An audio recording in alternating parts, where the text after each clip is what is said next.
Hello' guys, কি খবৰ আপোনালোকৰ? আশা কৰোঁ সকলো ভালে কুশলে আছে, মোৰো ভালে। তো আজি ভিডিঅ'টো ৰাস্তাৰ পৰাই আৰম্ভ কৰিছোঁ। আজি যাব ওলাইছোঁ বকো চকাবাহালৈ। তাত ৰিণিকী ভূঞা শৰ্মা আহিব কিবা মহিলাৰ ঘৰ উদ্বোধনী কৰিবৰ কাৰণে নতুনকৈ। তো তাত গৈ আছোঁ। এতিয়া মই মাৰ লগত গৈ আছোঁ স্কুটিত। আপোনালোকে ভিডিঅ'টো শেষলৈকে চাই থাকিব। মই আগতে কেতিয়াও এইবিলাক জেগাত আহি পোৱা নাছিলোঁ। বকোৰ হয় যদিও মানে ইমান ভিতৰত আহি পোৱা নাছিলোঁ। আজি ফাৰ্ষ্ট টাইম আহিছোঁ মই। তো আজি ফাৰ্ষ্ট টাইম মই এইবিলাক দেখিছোঁ।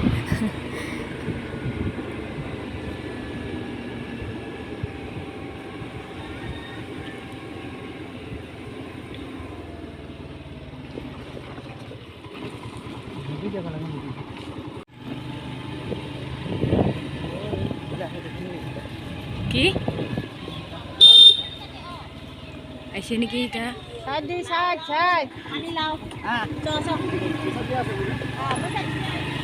ৰিণিকী ভূঞা আহিছে কি জানো?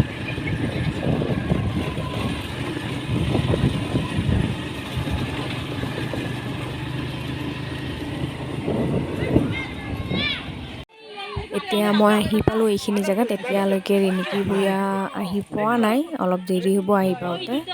তো যিবিলাক আৰু বেলেগ আছে মানুহবিলাক সেইবিলাক আহি পাইছে, আৰু ৰিণিকী ভূঞাৰ মাও আহিছে। তেখেতসকলে ইয়াতে আছে। আহি পোৱাৰ পিছতে মা আৰু মোক চাহ খাব দিছে, লাল চাহ আৰু গল্লা পিঠা আৰু পপ। মই আহি পিনে এখেতসকলৰ লগত ইয়াতে বহিছোঁ। ৰিণিকী ভূঞা এতিয়ালৈকে আহি পোৱা নাই, আৰু যিমান কেইজন আছে গোটেইকেইঘৰ একেই হ'ল মিতালী মহিলা সংঘৰ মানে মানুহ, আৰু তেখেতসকলে সেইটো সংঘটো চলায় আৰু তেখেতসকলে সেইটো কাৰণে ইয়াতে আহিছে বকোৰ চকাবাহালৈ।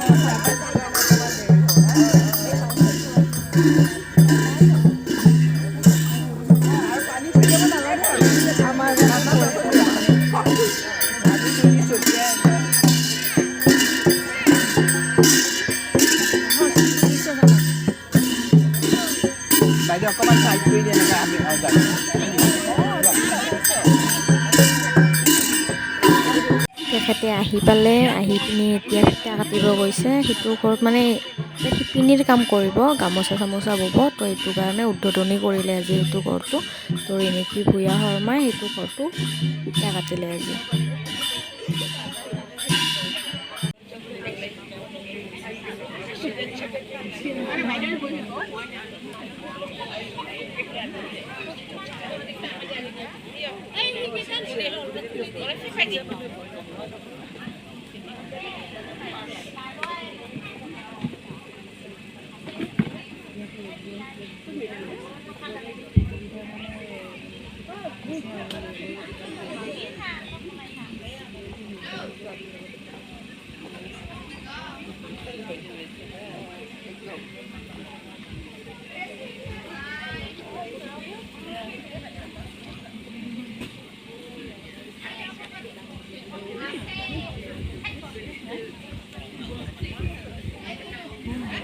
বাইদেউ আহিব লাগে ইয়ালে।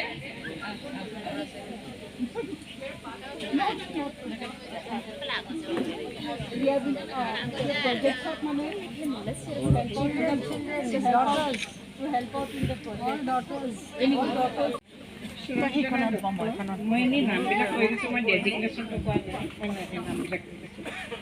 সুৰঞ্জনা দত্ত, নন্দিনী কলিতা, ডক্টৰ সুপৰ্ণা ভূঞা বৰুৱা, সংগীতা গোস্বামী, মেঘালী সেনাপতি, ডক্টৰ মৃন্ময়ী বৰুৱা, শ্ৰীজাতা মজুমদাৰ আৰু বকো চকাবাহা অঞ্চলৰ উপস্থিত সমূহ ৰাইজ, চকাবাহাৰ মহিলা সমিতিৰ সভানেত্ৰী সম্পাদিকা আৰু ইয়াতে ঘৰটো কৰোঁতে যিজন ঠিকাদাৰ আছিলে তেওঁ প্ৰতাপ কলিতা আৰু মিতালী সংঘৰ সদস্য আছোঁ। আপোনালোক সকলোকে মিতালী সংঘৰ তৰফৰ পৰা মই উষ্ম আদৰণি জনাইছোঁ। আজি মই অকণমান মানে ডেট চাব লাগে কাৰণে কাগজ এখন লৈ আহিছোঁ। মিতালী সংঘই জন্মৰে পৰা নাৰী সবলীকৰণৰ কাম কৰি আহিছে। তাৰ ওপৰত গুৰুত্ব দিয়ে আজি বহুত বছৰৰ পৰা 93ৰ পৰা আমি ইয়াতে কাম কৰি আহিছোঁ। বেলেগ ধৰণৰ বহুত স্কিম লোৱা হৈছে।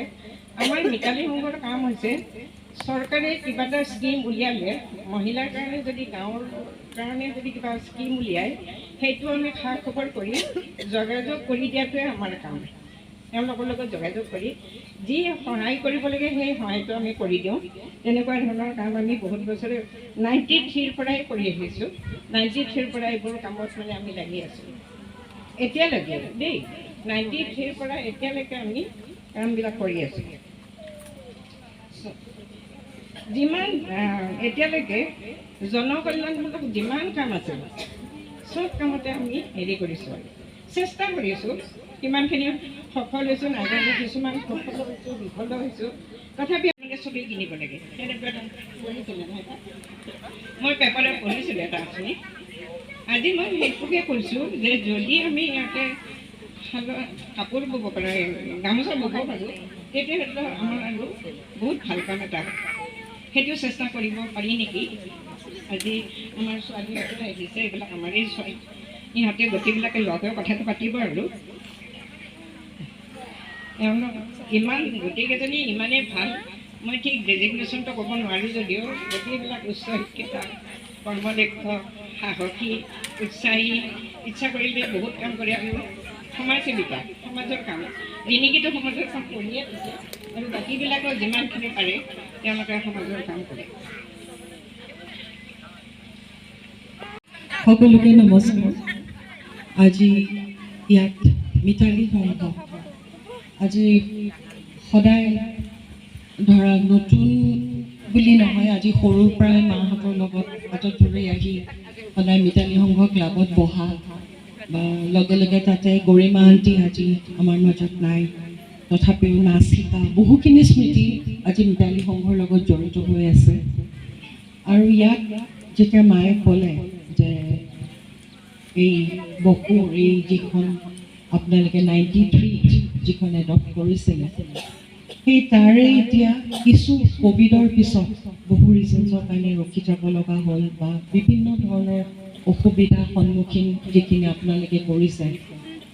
এতিয়া খালি এটাই চাব লাগিব যে আমি এতিয়া ইমান ডাঙৰ আমাৰ যিটো এটা প্ৰচেষ্টা, যিটো আজি চবেই ভাবি আছে যে NGO ছাষ্টেইনেবল ডেভেলপমেণ্ট লোকেল মানে সদায় লোকেলৰ কাৰণে ভোকেল হৈ পেলাই কাম কৰাই লৈ যাব লাগে।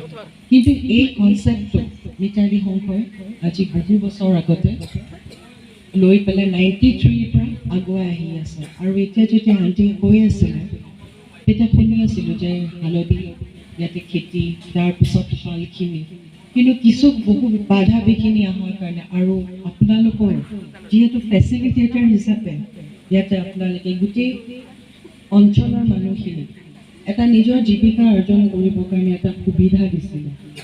ইনফেক্ট সেইটো এটা কি হয়, যেতিয়া ছাষ্টেইনেবল ডেভেলপমেণ্টৰ লগত যেতিয়া লোকেল এমপ্লয়মেণ্টো হয় তেতিয়া এখন ছ'চাইটি অট'মেটিকেলি আপগ্ৰেডেশ্যন হয়। সেই ছ'চাইটি আপগ্ৰেডেশ্যনটোৱে আজিকালি ডেভেলপ কৰি লৈ যোৱাটোৱে হৈছে এটা নতুন ইকনমিকেল ৰিভলিউশ্যন বুলিয়ে কওঁ। কাৰণ গোটেই ছ'চাইটিটো ডেভেলপ হ'লে নেক্সট যিকেইটা ষ্টেজৰ ল'ৰা ছোৱালীখিনি আছে আগুৱাই আগুৱাই যিখিনি গৈ থাকে, এটা মানে প্ৰত্যেকবাৰে চাব যে এটা যিটো জেনেৰেশ্যন সেইটো ডেভেলপ হৈ গল্ডেন থ্ৰেডছ অফ আছাম বুলি এটা সৰুকৈ NGO এটা আৰম্ভ কৰিছিলোঁ। আৰু এই NGOটো এক্সেক্টলি আপোনালোকে যিখিনি কৰিছে যে লোকেল মানুহখিনিক আপোনালোকে কামত লগাই তেখেতসকলৰ জীৱিকা অৰ্জন কৰিবলৈ এটা পথ দেখুৱাইছে। মোৰ এতিয়া বৰ্তমান মোৰ তলত 2,500 শিপিনী আছে। অকল ইয়াতে নহয়, মই শদিয়াতো আছে, গোৱালপাৰাতো আছে, এনেকৈ বিভিন্ন জেগাই মই এটা আৰম্ভ কৰিছোঁ। গল্ডেন থ্ৰেডছ অফ আছামটো মই কেলৈ আৰম্ভ কৰিছিলোঁ, কাৰণ ইয়াত এটা চেণ্টিমেণ্ট জড়িত হৈ আছে যে অসমৰ যিটো আমাৰ মুগা, সেই মুগাটো লাহে লাহে লুপ্ত হৈ গৈছে। আৰু ইয়াতে যিসকল মুগাৰ লগত জড়িত আছে, যিসকল মুগাৰ কামখিনি কৰিছিল, কাৰণ এইখিনি বিশেষ স্কিল্ড লেবাৰ হয়। আৰু যিহেতু মুগাটো অকণমান কষ্টলিও হয়, তেতিয়া সেই স্কিল লেবাৰখিনি তেখেতৰ স্ক'প নোপোৱাৰ কাৰণে মুগাটো যিটো আমাৰ অসমৰ এটা ৰেৰ বস্তু, আৰু আজি এই মুগাখিনি বহুত মানুহে সৰু সৰু জেগাত কৰি পেলাই ইংলেণ্ড, আমেৰিকা এনেকৈ বিভিন্ন জেগাত এক্সপৰ্ট কৰি আছে। কিন্তু একগোট হৈ কৰিব এইটো কাৰণে পৰা নাই, কাৰণ এটা ইয়াতে অৰ্গেনাইজ ছেক্টৰ নাই। অৰ্গেনাইজ ছেক্টৰ হ'লে একেলগে গোট কৰি প্লেন কৰি পেলাই তেতিয়া যেনেকৈ লাহেকৈ যেতিয়া ব্ৰ'ফেটটো আৰম্ভ হ'ল বড়োলেণ্ডত, তেতিয়া তাহাঁতি এৰি কামখিনি কৰি আছে। এতিয়া all over the world export হয়। এতিয়া যিহেতু আমি অসম আৰু অসমৰ লগত আমাৰ জড়িত যিখিনি মুগা, লাহে আমি আগতে যদি চাওঁ আমাৰ মেজাংগুৰি যিটো মুগা, আইতাহঁতৰ দিনৰ মুগাটো, এতিয়া সেই মুগাটো নাইকিয়া হৈ গৈছে। কিন্তু এতিয়া যিখিনি আছে সেইখিনি আমি ৰাখিবৰ কাৰণে গল্ডেন থ্ৰেডছ অফ আছামৰ পৰা এটা সৰু প্ৰচেষ্টা আৰম্ভ কৰিছোঁ। আমি তাতে কি কৰোঁ, আমি যিটো মাইক্ৰ'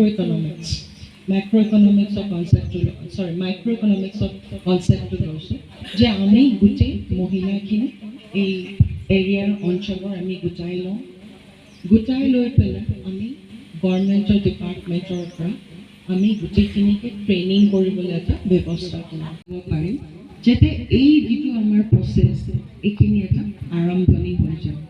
আৰু লগতে যিটো আমিতো এটাই চাম, যিহেতু মেক্সিমাম ইউটিলাইজেশ্যন লাগে। কিবা এটা আমাৰ 15 বিঘা মাটি আছে বোলে আমি অকল মুগাখিনি কৰি আছোঁ, সেইটোৱে নহয় যে মেক্সিমাম ইউটিলাইজেশ্যনটো ক'ত আছে। আমাৰ ইয়াতে কি হৈছে, হালধি হৈছে আৰু কি হ'ব পাৰে। আজিকালি ফৰ্মিকালচাৰ বুলি কয়, অকল এটাই এটা ক্ৰপে নলগায়, এটাৰ পিছত এটা ৰোটেশ্যন হিচাপে বিভিন্ন ধৰণৰ মানুহৰ যিখিনি এটা এগ্ৰিকালচাৰ ডেভেলপমেণ্ট বুলি কয়, যে মাটিখিনি আপুনি কেনেকৈ ৰোটেট কৰি আপুনি তাৰ পৰা মাটিখিনি ভেলিউখিনি ওলাই ল'ব পাৰে। চ' আমি সেনেকৈ ডেফিনেটলি প্ৰথমতে মাটিখিনি ছাৰ্ভে কৰি লওঁ, কি হালধি হয় আৰু তাৰপিছত কি হ'ব পাৰে, কোনটো ছিজনত কেনেকৈ হ'ব ফালৰ পৰা মই আজি আপোনালোকক কৈ গৈছোঁ। মই গোটেইখিনি কৰি দিম, আপোনালোকে খালি মোক কেনেকৈ আগুৱাই যাব লাগে, কেনেকৈ মোক ৰাস্তাটো আপোনালোকে বিচাৰিছে ক'লেই হ'ল। বাকী যিখিনি পইণ্ট অফ কানেকশ্যন বা যিখিনি লাগে সেইখিনি গোটেইখিনি মই আৰু সিহঁতক সদায় আপোনালোকৰ মাজত আছোঁ। আজি মাতাৰ কাৰণে বহুত বহুত ধন্যবাদ আৰু থেংক ইউ। আৰু ভাবাই নাছিলোঁ যে সদায় হাত ধৰি সকলো আণ্টিকে মাতি ফুৰা আজি আহি বক্তৃতা দিব পাৰিব। মোৰ নিজৰো এটা ভালো লগা নাই বা আৰু ৰিণিকী ভূঞা শৰ্মা বুলি ক'লে আৰু দিগদাৰ লাগিছে। ৰিণিকী বুলিয়ে মাতিব, আপোনালোকৰ সকলোৰে ছোৱালী হয় আৰু মই সদায় আছোঁ আৰু যেনেকৈ বিচাৰিছে সেনেকৈ মই আপোনালোকৰ গোটেইখিনি হেল্প কৰিবলৈ ৰেডি। থেংক ইউ ছ' মাছ।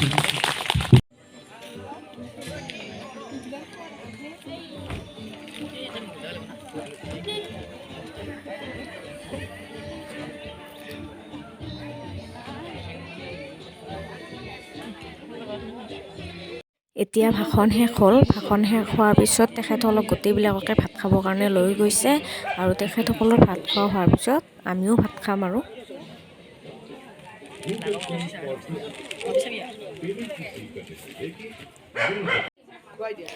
এইটো হ'ল ৰিণিকী ভূঞা শৰ্মা, তাতে আছে তেখেতৰ কিবা মহিলাসকলৰ লগত কিবা কথা পাতি আছে তেখেতে। তো তেখেতৰ ভাত খোৱা হ'ল, এতিয়া তেখেতে নিজ ঘৰলৈ ঘূৰি যাব। তো এতিয়া ময়ো ভাত খাব বহিছোঁ মাৰ লগত। ভাত খাই পিনে ময়ো ঘৰত যাম আৰু। আমাৰ ভাত খোৱা হৈ গ'ল। ভাত খোৱা হোৱাৰ পিছত এতিয়া আমি গৈ আছোঁ ঘৰলৈ। তো আপোনালোকে ভিডিঅ'টো চাই থাকক শেষলৈকে।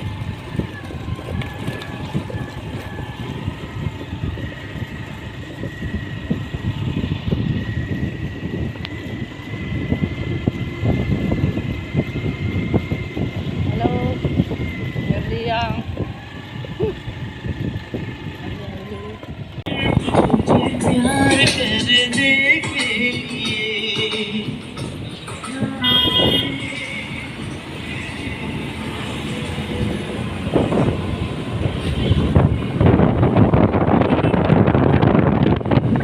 পেহী সুৰিতা অঞ্জনা পেহী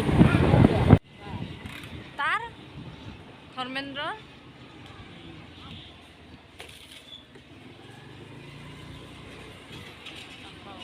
কিনো এনেকে নিয়াৱে মাজে মাজে তাৰবাৰে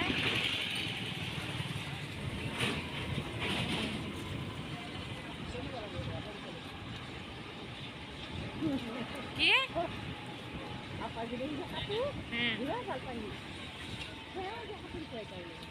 কি বুলি কয়